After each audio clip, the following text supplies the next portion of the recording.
Waalaikumsalam warahmatullahi. Encik Muhammad Ali, selamat datang. Alhamdulillah kita berjumpa lagi malam ni buat kali yang ketiga Encik Muhammad Alhamdulillah. Ini Bismillahirrahmanirrahim. Rabbi syrah li sadri wa yassir li amri wahlul 'uqdatam min lisani yafqahu qawli. Alhamdulillah rabbil alamin wassalatu wassalamu ala asyrafil anbiya'i wal mursalin wa ala alihi wa sahbihi wasallim. Bismillahirrahmanirrahim. Assalamualaikum warahmatullahi wabarakatuh. Alhamdulillah kita bertemu lagi malam ni pada kelas kelas pengajian Iqra yang ke-12. Alhamdulillah. Selamat datang Aung. Okey. Dari JB Okey, alhamdulillah. Hari ni kita dah memasuki kelas Iqra yang ke-12. Okey. Waalaikumsalam. Doktor, selamat datang doktor. Alhamdulillah. Alhamdulillah hari ni kita dah masuk hari yang ke-7 Ramadan okey, 7 Ramadan, malam 7 Ramadan. Kita dah pun menamatkan puasa hari yang ke-6 Ramadan. Kita dah pun berjaya selesaikan ibadat tarawih untuk malam yang ke-7. Esok kita masuk hari yang puasa hari yang ke-7 Ramadan. Okey, alhamdulillah. Waalaikumsalam Syah, selamat datang. Alhamdulillah. Di Bangi hujan baru berhenti ni sekarang. Berhenti lah. Okey, tadi hujan agak lebat juga. Alhamdulillah hujan dah berhenti. Okey, untuk tuan-tuan, puan-puan, muslimin, muslimat, sahabat-sahabat sekalian yang baru kali pertama bersama dengan kita pada malam ni, okey, sekadar untuk makluman lah, kita hari ni untuk sesi FB Live kita dah masuk hari yang ke 14. Okey, ke-14. Sesi FB Live lah. Sebab dua sesi yang pertama tengah hujan berat. Okey. Sini hujan berhenti dah. Bangi alhamdulillah hujan dah berhenti dah. Untuk sesi FB Live kita dah masuk malam yang ke-14. Sebab dua malam yang pertama, malam yang kedua kita bincangkan kesalahan dan juga kesilapan dalam bacaan Al-Fatihah. Kemudian masa malam yang ketiga kita mulakan, malam yang ketiga kita buat sesi FB Live, kita mulakan pengajian Iqra kita yang pertama. Waalaikumsalam Puan Umi, selamat datang. Okey. So untuk sesi FB Live kita dah masuk malam yang ke-14. Untuk pengajian Iqra kita masuk malam ataupun kelas yang ke-12. Okay, alhamdulillah. Bagi tuan-tuan puan-puan, muslimin muslimat yang baru kali pertama join kita malam ni, saya ucapkan selamat datang, ribuan terima kasih, selamat datang. So bagi yang kali pertama hadir, bagi kali pertama yang menonton sesi FB Live kita pada malam ni, boleh tengok sesi rakaman FB Live kita pada malam-malam sebelum ni lah. Boleh tengok. Boleh, saya galakkan, saya syorkan sangat, saya highly recommended. Waalaikumsalam Tuan Hams. Alhamdulillah jumpa lagi kita malam ni dari KK Kota Kinabalu, Tuan Hams. Bagi tuan-tuan puan-puan, muslim muslimat yang baru kali pertama bersama dengan kita, join dengan kita, saya galakkan kalau boleh ada masa lapang, sudi-sudilah jenguk rakaman kita yang sebelum-sebelum ni, terutama sekali kalau boleh tengok dari urutan yang awal lah. Tengok yang kelas pengajian Iqra yang pertama, yang kedua. Okey. Sebab dalam Iqra yang pertama dulu, masa sesi awal dulu kita bincangkan tentang kaedah sebutan huruf hijaiyah, dua kriteria keluar daripada makhraj yang betul berserta dengan bunyi sifat huruf yang betul. Okey. So hari ni untuk malam ni kita dah pun memasuki Iqra yang kedua, Iqra 2. Kita akan menyambung bacaan kita di muka surat 18. Sorry, saya terbalik tadi. Ini malam yang ke-11. Sorry. Kelas pengajian Iqra yang ke-11. Sesi FB Live yang ke-13. Saya silap tengok. Okey. Untuk pengajian Iqra kita masuk malam yang ke-11. Kalau sesi FB Live kita masuk malam yang ke-13 lah. Sebab dua sesi yang pertama tu kita buat perbincangan tentang Al-Fatihah. Okey, dari Kota Kinabalu. Alhamdulillah. Okey. So kita terus kepada bacaan kita. Kita sambung bacaan kita di muka surat 18 Iqra 2. Okey. Waalaikumsalam Syirah, selamat datang. Okey, kita terus kita terus ke muka surat 18 di Iqra 2. Okey. sebelum kita baca, sebelum kita sambung bacaan kita, saya nak ingatkan lagi sekali, okey, tentang part yang kedua, bahagian yang kedua, separuh masa kedua, second half untuk Iqra 2 ni, kita membincangkan tentang bacaan panjang ataupun bacaan mat. Dipanggil bacaan mat lah, bacaan panjang dalam Al-Quran. Asas kepada bacaan mat, asas kepada bacaan panjang dalam Al-Quran. Okey, so asasnya ialah apa sahaja huruf hijaiyah, apa sahaja huruf Al-Quran yang ada palang di bahagian atas, ataupun kita panggil ada baris atas, diikuti dengan alif tanpa tanda. Saya selalu panggil alif kosong. Okey, alif kosong. Nak panggil alif O pun boleh lah, TO, middle O kan. Okey, apa sahaja huruf hijaiyah ataupun apa sahaja huruf Al-Quran yang ada palang ataupun baris di bahagian atas diikuti dengan alif tanpa tanda ataupun alif kosong tanpa tanda, maka huruf yang berbaris atas tadi perlu dibaca lebih panjang daripada huruf berbaris atas yang tanpa alif. Okey, itu kaedah ataupun formula asas untuk bacaan panjang dalam Al-Quran. Okey, asas bacaan panjang dalam Al-Quran. Okey. Cuma satu lagi perkara yang saya nyatakan semalam, kaedah tanda bacaan ini, okey, apa tanda bacaannya? Alif yang tiada tanda. Itu dah tanda bacaan dia.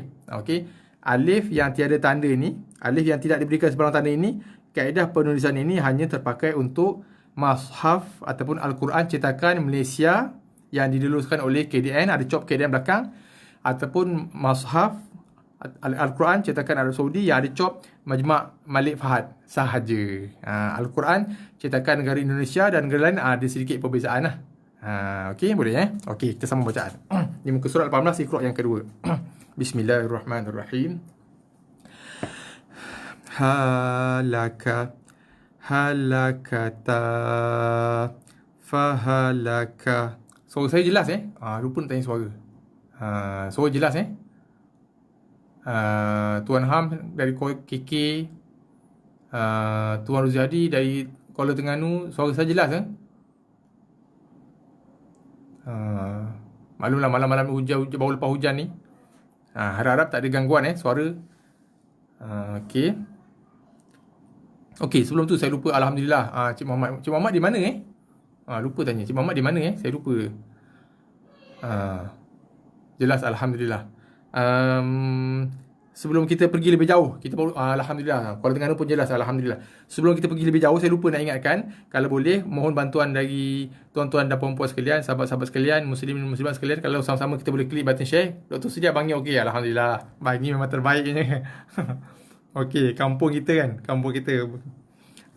Sebelum kita pergi lebih jauh, kita baru saja bermula kan. Cik Muhammad di Kepong, alhamdulillah. Kepong, okey, tak jauh mana lah.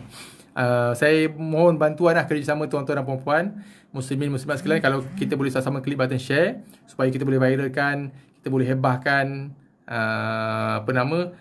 majlis ilmu kita ni supaya lebih ramai lagi muslimin muslimat kat luar sana boleh turut sama dalam majlis kita dan boleh berkongsi manfaat yang sama, insya-Allah.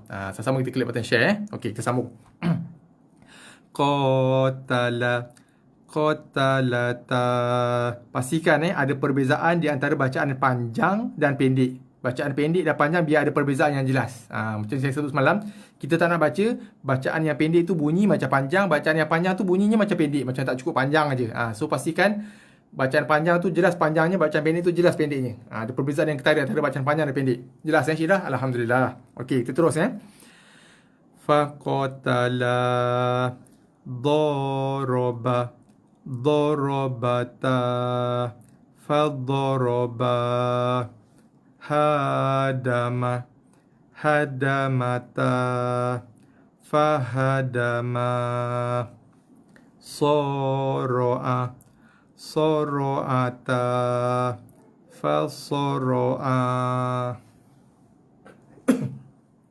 hajama hajamata fahajama qawama qawamata faqawama radhala radhalata faradhalah. Okey, boleh Alhamdulillah. Kita ke muka surat seterusnya di muka surat 19. Okey. Okey, tulisan jelas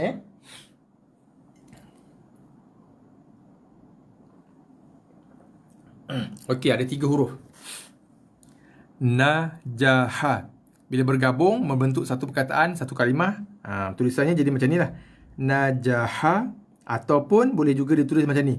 Najaha. Okey, so apa yang dia nak highlightkan sekarang sini? Okey, yang pertamanya, dari segi kaedah penulisan, Al-Quran tulisan khot, tulisan bahasa Arab, tulisan khot. Kalau kita bahasa Melayu, kita tulis daripada bahasa Melayu, daripada kiri ke kanan kan. Bahasa Melayu kita tulis daripada kiri ke kanan. Manakala tulisan Arab Al-Quran ditulis daripada kanan ke kiri. Okey, boleh Okey. Macam inilah contoh. Kanan ke kiri. Okey. Selain pada ditulis daripada kanan ke kiri, huruf-huruf Al-Quran juga dalam kalimah Al-Quran boleh juga ditulis macam inilah. Atas, bawah, kiri. Atas, bawah, bawah. Boleh juga ditulis dalam keadaan bertindih. Okey. So, apa yang dia nak highlightkan kat sini, dalam keadaan yang biasa, contoh keadaan macam ni kita baca ghalaba. Kita baca daripada kanan, kiri, kiri. Kanan ke kiri. Okey. Tapi sekiranya dalam tempat-tempat tertentu, pada kalimah-kalimah tertentu, ada kadang ada segini bentuk kaedah penulisan khot, bentuk-bentuk khot. Kadang ditulis macam contoh macam ni lah. Na dan juga ja bertindih. Okey, macam ni. Na, jaha bertindih. 3 huruf. Okey. So, sekiranya huruf itu ditulis dalam keadaan bertindih macam ni, kaedahnya ialah kita akan baca huruf yang berada di kedudukan paling atas terlebih dahulu. Kemudian kita akan baca huruf di kedudukan yang kedua, kat tengah, diikuti dengan last sekali, barulah kita baca huruf yang duduk di bawah sekali. Sekiranya huruf-huruf itu ditulis dalam keadaan bertindih. Kalau dalam keadaan yang biasa, kita akan baca daripada kanan ke kiri. Tapi kalau ditulis bertindih macam ni, kita tulis baca atas, bawah, baru kiri. Yang ni sebab 3 huruf bertindih, kita baca atas, tengah, bawah. Okey, boleh faham itu sekiranya ditulis dalam keadaan yang macam ni lah. Dalam keadaan yang bertindih ataupun dalam keadaan berlapis-lapis. Okey. Itu dari segi bacaan kedudukan huruf. Tapi dari segi bacaan kedudukan baris, okay, kita panggil baris ni Kita panggil baris atas ataupun palang di bahagian atas ini. Baris ataupun palang ni tidak boleh ditulis dalam keadaan bertindih. Tidak seperti mana huruf. Macam yang mana yang kita boleh tengok ni. So, baris dia akan tulis kekal dalam keadaan susunan kanan ke kiri. Okey, kanan ke kiri. Okey, kebetulan ini kita baca semua dengan baris atas lah. Nanti insyaAllah dalam ikut 3 kita akan jumpa baris bawah dan juga baris depan. Okey, so kalau dari segi susunan huruf, kita akan baca huruf. First, kita baca daripada kanan ke kiri. Kalau bertindih, kita baca atas, bawah. Tapi dari segi baris, kita akan tetap baca untuk, contoh kita ambil yang ni huruf yang paling atas dengan baris yang paling kanan. Huruf yang duduk di tengah, yang kedua di bawah, kita akan baca dengan baris yang kedua daripada kanan. Huruf yang kedua. Huruf yang duduk di bawah sekali, kita akan baca dengan baris yang last sekali macam tu maksud dia. Boleh faham Maksudnya, huruf boleh ditulis susunan dari segi kaedah penulisan khotnya, boleh ditulis dalam keadaan bertindih macam ni. Tapi baris tidak boleh sama sekali. So, kalau huruf tu ditulis dalam keadaan yang bertindih macam ni, kita akan baca huruf yang atas diikuti dengan huruf yang bawah. Tapi baris tetap kekal. Kita akan pilih baris untuk huruf yang atas dengan baris yang kanan, huruf yang bawah dengan baris yang sebelah kiri. Boleh faham maksud saya Okey, sebab kadang-kadang ada orang keliru di sini.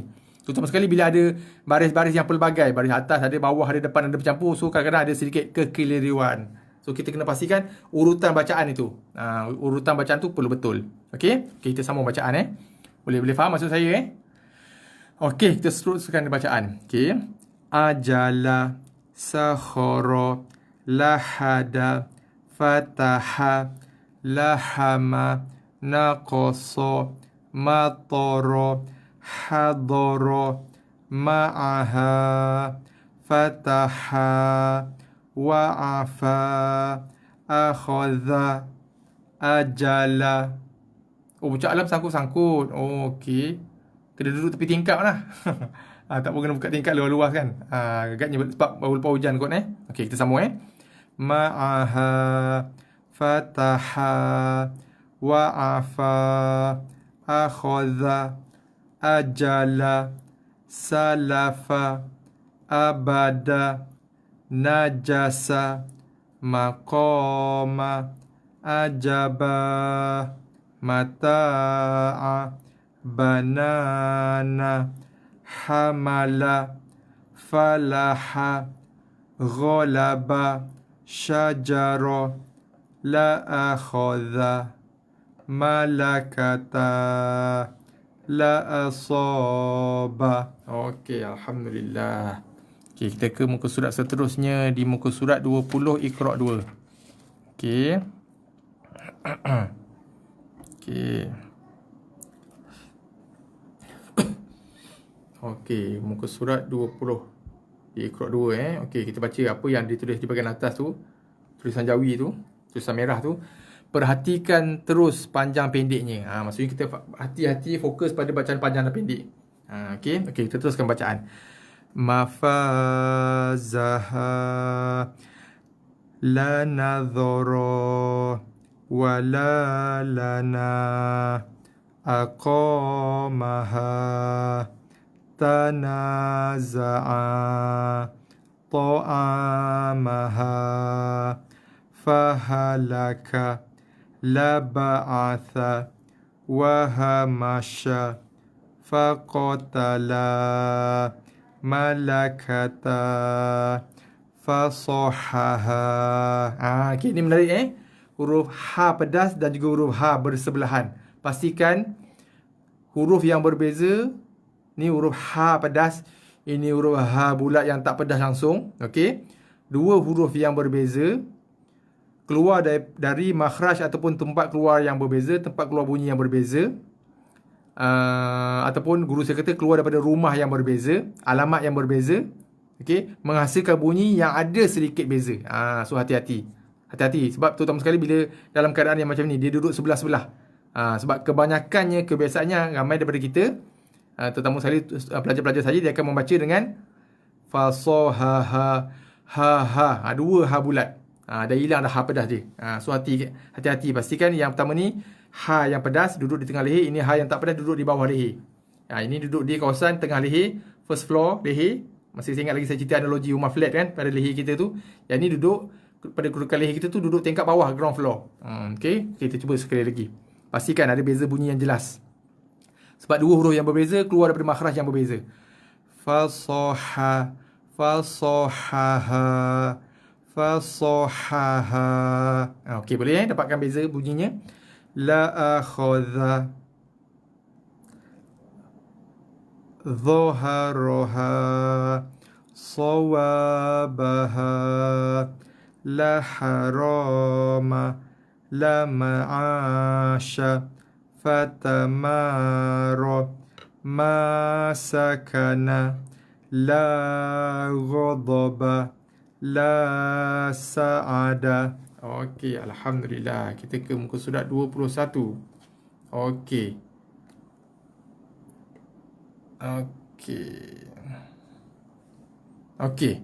Ini adalah senario yang kita jumpa di muka surat apa itu muka surat 14 itu hari. Okey. Yang mana yang saya dah terangkan masa semalam, apa sahaja huruf. Ini contohnya huruf ha lah, tapi apa sahaja huruf, tak kisah apa-apa sahaja huruf hijaiyah ataupun huruf Al-Quran yang ada palang ataupun baris di bahagian atas, diikuti selepasnya ada huruf alif tanpa tanda, tanpa baris, huruf alif kosong, maka huruf yang berbaris atas ni perlu dibaca lebih panjang daripada biasa. Ha, okey. Itu kes yang pertama. Okey. Kes yang kedua ataupun kes yang baru yang kita akan temui hari ini ialah apa saja huruf hijaiyah, apa saja huruf Al-Quran yang ada sama juga kesnya, ada palang ataupun baris di bahagian atas, diikuti dengan ada ini hati-hati ada alif kontut. Saya panggil alif pendek. Okey. Alif pendek ataupun alif kontut. Saya panggil alif kontut. Dia alif sebenarnya. Ini alif panjang, ni alif normal, ni alif kontut. Alif tak cukup saiz. Okey. Sebab ramai di kalangan kita yang keliru, disangkakan ini juga baris. Sebenarnya yang membunyikan ha ini dengan kalau kita buat analogi dengan huruf bahasa Melayu, apa dipanggil huruf vokal kan. Ha ini adalah huruf konsonan. Baris atas ni adalah huruf vokal yang membunyikan ha. Alif pendek ni fungsi dia sama macam alif panjang ni, memanjangkan bacaan. Sebab ramai orang confuse, disangkakan ini juga baris. Sebenarnya ini Yang ini adalah alif pendek. Fungsinya sama macam alif panjang. Dia berfungsi untuk memanjangkan bacaan huruf yang ada palang ataupun baris atas sebelumnya. Okey, harap jelas itu fungsi dia. Dan satu lagi peringatan yang penting juga ialah seperti mana yang saya sebut semalam dan saya sebut tadi, awal tadi saya sebut, ini adalah tanda bacaan yang terpakai untuk Al-Quran cetakan Malaysia ataupun Al-Quran Mushaf yang dicetak di Malaysia sahaja, yang ada COP KDN yang diluluskan oleh KDN, ataupun Al-Quran Mushaf cetakan Majma' Malik Fahad Madinah, Arab Saudi kan. Hanya terpakai untuk Al-Quran Malaysia yang diluluskan oleh KDN dan juga Al-Quran yang dicetak di Majma' Malik Fahad yang mana ada COP kat belakang dia, COP Majma' Malik Fahad. Hanya terpakai untuk dua Al-Quran, dua mushaf ini saja. Macam yang saya sebut semalam, untuk Al-Quran cetakan Indonesia, kaedah penulisannya berbeza. Dia tak sama yang macam ni. Sebab tu saya kata agak keliru sikit. Sebab tu kalau nak baca, kalau dah beli tak apalah, takkan nak buang kan. Kalau dah beli Al-Quran Indonesia boleh baca, boleh ni, tapi perlu rujuk pada guru lah. Perlu rujuk kepada guru Al-Quran. Tapi kalau sahabat-sahabat sekalian, tuan-tuan dan puan-puan yang belum beli, saya syorkan beli Al-Quran cetakan Malaysia sahaja yang ada COP KDN kat belakang dia, ataupun Al-Quran cetakan Arab Saudi yang ada COP Majma' Malik Fahad Madinah. Okey.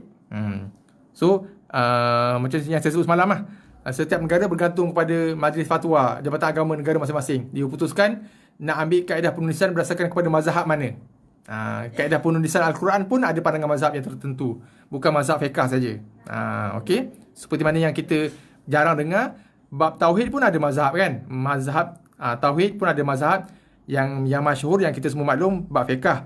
Bab penulisan Al-Quran pun ada mazhab juga. Ada khilaf di kalangan ulama yang membentuk pandangan mazhab yang berbeza. So Malaysia, kita follow ataupun kita ikut mazhab kaedah penulisan Al-Quran yang sama dengan Arab Saudi. So berdasarkan kita gunakan tanda yang macam ni lah untuk Al-Quran Malaysia, cetakan Malaysia, dan juga Al-Quran cetakan Arab Saudi. Okey. Sambung So maksudnya bila jumpa apa saja huruf yang ada palang ataupun baris atas, selepasnya ada huruf alif pendek, maka huruf tersebut perlu dibaca dengan panjang. Okey? Okey, boleh. Kita sambung. Ini bunyinya bunyi A. Ini pun sama juga. Dah ada sama juga ni kan. Ini pun bunyi A. Sebab yang membunyikan bunyi A ini adalah huruf ni. Huruf ni. Yang bentuk tiang ni, huruf alif ni adalah saya selalu panggil rumah ataupun stand ataupun tempat duduk lah untuk hamzah tu bertenggek sahaja. Sebenarnya yang mengeluarkan bunyi A bukannya huruf alif, tapi huruf hamzah yang duduk di atas alif. Okey? Okey. So yang membunyikan bunyi A adalah bunyi huruf hamzah, bukannya bunyi huruf alif. So ini dibunyikan dengan bunyi A satu harakat, ini juga A satu harakat. Okey? Berbalik kepada cerita kita yang tadi, kaedah penulisan yang macam ni juga pun hanya tertakluk kepada Al-Quran cetakan Malaysia dan juga Arab Saudi saja. Cetakan Indonesia ada beza. Okey, ada beza. Okey. So sepanjang masa bila kita merujuk kepada kaedah penulisan Al-Quran ni, dia hanya merujuk kepada Al-Quran Mushaf cetakan Malaysia dan juga Arab Saudi saja. Okey. Sebab saya tak nak timbul kekeliruan kan. Yang negara terdekat kita, jiran kita Indonesia, kaedah penulisan dia berbeza. Berbeza. Untuk macam ni kan, dia berbeza. Dia tak ada hamzah, dia ada alif, ada terus paling baris atas, dia tak ada hamzah. Tapi untuk Malaysia, Arab Saudi sama. Kita menggunakan kaedah penulisan berdasarkan kepada mazhab yang sama. Okey, kita sambung. Huruf hamzah, selepasnya ada alif. Sama kaedahnya macam ni kan. So, ini dia baca panjang lah. Sebab huruf hijaiyah yang ada palang ataupun baris atas, selepasnya ada huruf alif yang tiada tanda. So, perlu dibaca panjang. Bacaan panjang, bacaan mad. Okey, boleh Okey, kita teruskan.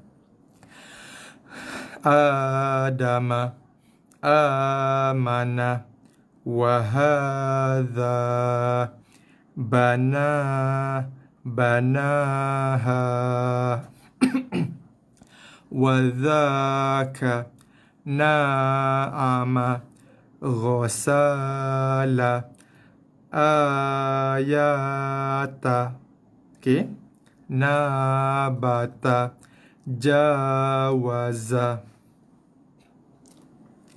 kasaba, farada, jama'a, khataba, wa kana, talaha, yadana, dhaharaha, tahaha. Kita jumpa lagi satu kan. Ha dan juga ha bersebelahan. Hati-hati pastikan bunyi keluar daripada makhraj yang berbeza akan mengeluarkan mengeluarkan bunyi yang berbeza. Bagaimana ustaz dari segi arti bagi Al-Quran yang tidak sama penulisannya? Dari segi maksud tak mengubah maksud. Cuma dia panggil sebab perkataan yang sama, bunyi yang sama, cuma dia punya kaedah penulisan dia je, kaedah penandaan dia je. Kaedah penandaan dia je. So makna tak berubah. Cuma dia punya tanda baca lah, tanda baca. Tanda baca ni yang berbeza. Sebagai contoh macam kes kita macam ni, kalau Al-Quran cetakan Malaysia dan juga Al-Quran cetakan Arab Saudi sama, alif mesti ada hamzah di atas dia, bawah ada baris a. Tapi kalau Al-Quran cetakan Indonesia, dia cuma alif tu ada palang, tanpa ada huruf hamzah. Ada beza kat situ. Okey, bunyi sama a juga. Okey, sama juga kes yang macam ni. Kalau Al-Quran cetakan Malaysia dan juga Arab Saudi, apa saja huruf yang ada palang baris atas lepasnya ada alif, bentuk dia macam ni lah. Okey, tapi untuk Al-Quran cetakan Indonesia, sekiranya huruf tu dibaca panjang dengan alif pendek, dia tak bubuh dah baris atas. Maksudnya baris atas ni dia buang. Kalau Indonesia macam tu dia tulis. Huruf ha dikira alif tu sekali dengan bunyi sekali dengan baris. Dua dalam satu. Tapi kalau kat Malaysia, Arab Saudi pun sama. Ini baris untuk membunyikan huruf, ini alif untuk memanjangkan bacaan. Nampak tak fungsi yang berbeza? Dari segi kaedah tanda baca. Ini baris atas untuk membunyikan. Fungsi macam fungsi huruf vokal lah. Membunyikan bunyi huruf ha. Alif pendek ni fungsinya untuk memanjangkan bacaan huruf ha. Okey. Tapi kalau di Indonesia, bila ada bacaan alif pendek, baris ni tak dibubuh. Macam tu terus. Terus macam tu je. Hasil bunyi sama, baca dengan kadar panjang yang sama, tapi ada perbezaan dari segi tanda. Kena duduk tepi tingkap. Okey. Kalau tepi tingkap tak dapat juga, kena banyak bumbung lah. Okey, boleh faham Cik Hamz Okey, kita terus. Mana kita berhenti tadi? Okey, ni balik pada cerita kita kat sini kan. Hati-hati huruf ha dan juga ha. Dua huruf yang berbeza, makhraj yang berbeza. Okey, tapi kerap kali dan banyak kali dibaca dengan bunyi yang sama oleh kebanyakan daripada orang kita. Okey, hati-hati Toha, tohaha, toha, tohaha. Boleh boleh dengar bunyi beza dia kan? Banaha, wazata, maqama, athaba, ma'aba, samawata, wa khoto'a, solataha. Okey, alhamdulillah. Kita terus lagi Boleh kita 2 page lagi Saya ingat kita basi 2 page lagi. Okey, boleh kot. Boleh 2 page lagi kita lepas tu kita. Okey, terima kasih. Alhamdulillah. Jelas kan? Okey. Dia ada beza dari segi tanda baca je lah. Tapi kadang-kadang ada tempat-tempat yang mengelirukan juga. Sebab tu saya syorkan kalau boleh lah. Kalau belum beli, kalau boleh jangan belilah yang cetakan Indonesia tu. Sebab kadang-kadang ada tempat-tempat bahagian-bahagian dia tak banyak, tapi ada tempat-tempat tertentu yang ada sedikit keliru. Sebab tu kalau siapa yang dah beli, saya syorkan boleh rujuk pada guru masing-masing lah. Boleh rujuk pada guru masing-masing kalau dah beli. Tapi kalau yang belum beli, saya syorkan supaya beli yang Malaysia lah, yang Malaysia dengan yang Arab Saudi. Yang Arab Saudi pun pastikan yang ada chop Majma' Malik Fahad di belakang dia. Okey, kita sambung. Betul ke saya muka surat ni Okey, betul Okey, kita sambung bacaan di muka surat 22. Okey. Okey. Kebanyakan pelajar saya, pengalaman saya, kebanyakan pelajar saya yang bermula daripada awal, yang mula daripada Iqra 1. Kat sini kebanyakan pelajar saya yang mula daripada awal Iqra 1, bila sampai kat sini dia orang keliru. Ramai yang membaca dengan bunyi sajaya. Okay. Ada tak di kalangan kita yang baca macam tu? Sajaya. Itu bacaan yang salah Okey, sebab kaedahnya ialah, ingat yang saya sebut tadi, baris atas ini ataupun palang atas ini berfungsi sebagai huruf vokal yang membunyikan huruf di bawah dia. Okey. So, yang ini ada palang atas, bunyi dia sa. Okey. Ini huruf yang kedua ni ada palang di bahagian atasnya, so dia bunyikan dengan bunyi ja. Huruf ini di bawah dia tak ada palang. So bila tak ada palang maksudnya dia tak keluarkan bunyi. Walaupun ada 3 huruf. Okey. So walaupun ada 3 huruf, tapi huruf yang ketiga ni, huruf ketiga ni huruf ya kan? Huruf ya ni tiada palang atas dia ataupun tiada baris atas, menyebabkan huruf ya ni tidak mengeluarkan bunyi, tiada makhraj. Tak ada bunyi, tak menghasilkan bunyi sebab tiada baris di bahagian atas dia. Sebab baris itu berfungsi sebagai, kalau kita dalam bahasa Melayu, berfungsi sebagai huruf vokal lah. Dia akan keluarkan bunyi huruf. Kalau tak ada baris, huruf tu tak akan mengeluarkan bunyi. Okey? Ataupun dalam erti kata yang lain, kita tengok ada berapa baris dalam satu perkataan. Macam contoh sekarang ni kita tengok ada 2 baris, maksudnya akan keluar 2 bunyi huruf lah.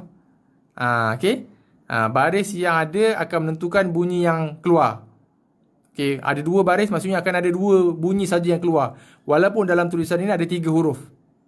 Walaupun ada 3 huruf tapi bukan keluar 3 bunyi. Sebab huruf yang terakhir tiada baris, so huruf yang terakhir tak keluarkan bunyi. Okey, so ini apa fungsi dia? Macam yang saya sebutkan tadi, alif pendek ni fungsi dia sama macam alif panjang, iaitu memanjangkan bacaan huruf yang ada baris atas sebelumnya. So huruf apa? Huruf ja. So ja dibaca panjang sebab selepas ja yang ada baris atas, selepasnya ada alif pendek yang fungsinya hanya untuk memanjangkan bacaan huruf yang ada palang ataupun baris atas sebelum huruf alif tu. Okey. Okey, jelas Okey, kita sambung. So ini bunyi dia saja. Panjang Okey, boleh. Kita sambung. Wa ata fa'awa yatama fanada fahada wa asa la'ala faqadha tamara khotoya fatawa dahaha. Banyak kita jumpa ha dengan ha sebelah-sebelah Kita jumpa lagi sekarang. Okey, hati-hati Kita ulang. Daha dahaha khalata sawaba fatawala tabaraka makana wa khafa ghamama syahada malaha ta'ala asaya nasara ataha banaha talaha. Okey. Kita terus ke muka surat 23. Okey, sambungannya. Okey. Hati-hati kerap kali dibaca oleh pelajar saya Romaya. Silap jaga. Sebab apa? Satu, kita tengok huruf ada 3 tapi baris cuma ada 2. So bila huruf 3 baris 2, maksudnya hanya ada 2 huruf saja yang keluarkan bunyi. Huruf yang tiada baris tidak mengeluarkan bunyi ataupun tidak mengeluarkan makhraj bunyi. Tiada makhraj sebab dia tak keluarkan bunyi. Habis yang ini adalah alif pendek, fungsi sama macam alif panjang, iaitu memanjangkan huruf yang berbaris atas sebelum dia. So ma dia baca panjang lah. Okey, kita sambung. Romaya.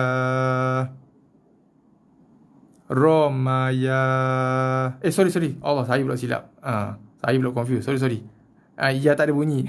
Saya perasan. Okey, sorry Roma. Okey, sorry. Ya tak ada bunyi sebab tiada baris. Sekali lagi. Romaya.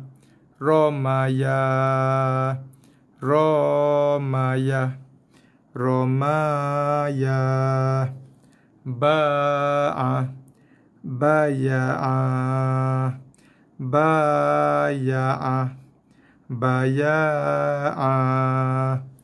Qawama.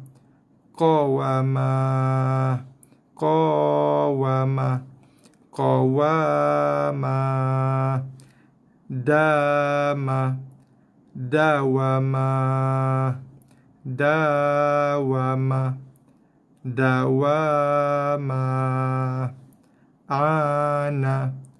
Anaya. anaya, zada, zadaya, zadaya, zadaya. Fokus, saya tengah fokus ni. Hala, halawa, halawa, halawa. Qala, qalawa, qalawa, qalawa. Alhamdulillah. Okey. Rasa nak sambung ke nak stop sini? Soalan cepu mas ni. Okey, nak stop ke? Nak stop ke nak sambung lagi? Kalau kita stop, esok kita sambung ke surat 24. Okey, boleh Pukul, tak apa dah, kita stop sini lah boleh tidur awal, esok kita bangun awal. Boleh kita bertajuk dulu kan, insyaAllah di malam-malam Ramadan ni. Okey, so saya rasa kita berhenti setakat ni dulu. So hari ni kita berhenti di muka surat 20 berapa tadi? 23. Okey, saya tandakan So insya-Allah esok kita akan menyambung bacaan kita di muka surat 24. Muka surat 24 Iqra 2. Masih lagi dalam Iqra 2. Okey, masih lagi di Iqra 2. Esok kita akan sambung bacaan di muka surat 24. Saya ingat malam esok insya-Allah kita boleh habiskan kot.